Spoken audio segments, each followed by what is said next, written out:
বৌমা, জি আব্বা। আজকে ঈদের দিন বেলা কয়টা বাজে? 10টা। তো বেলা 10টা বাজে, এখন পর্যন্ত তুমি বাড়িতে কেন মাংস এলো না?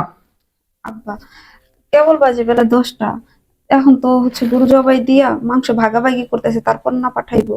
কি? গরু জবাই দিয়ে ভাগাভাগি করবো? কিসের ভাগাভাগি? কিসের ভাগাভাগি? বিয়ে হইতে পারাইবো তোমার বাবা আস্তারাম, গরু রান পাঠাই দইব। আব্বা, আপনি তো জানেন এই বছর আমাকে এত বড় গরু কুরবানি দিতেছে না। যতটুকু আমার বাপের সামর্থ্য আছে ওই অনুযায়ী ছোটখাটো একটা গরু কুরবানি দিতেছে। আপনার গোরান কেমনে দিব? তোমার বাপের সামর্থ্য আছে, মন নাই, বুঝছো, কলিজা নাই। একটা দায়িত্ব আছে না যে মাইয়া বিয়ে দিছি, মাইয়ার শ্বশুর বাড়িতে আমরা আস্তা রান পাঠাই দিব। আমি কত শখ করে রয়েছে, বিয়ে বাড়ি থেকে গরু রান পাঠাইবো। আমি কলিজা খামু, ফ্যাপসা খামু, বট খামু, এগুলো আমার সব প্রিয়।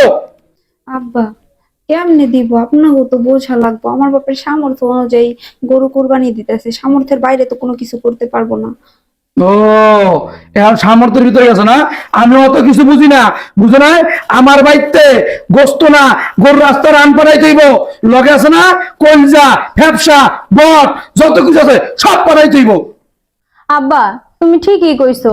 আমারও তো কত শখ নলি খামো এবার, কিন্তু ভাবি দেখো না, এবার দিতেই চাইতাছে না। নলি খাবি কেমনে? নলি নলি খাওয়ানো লাগবো না।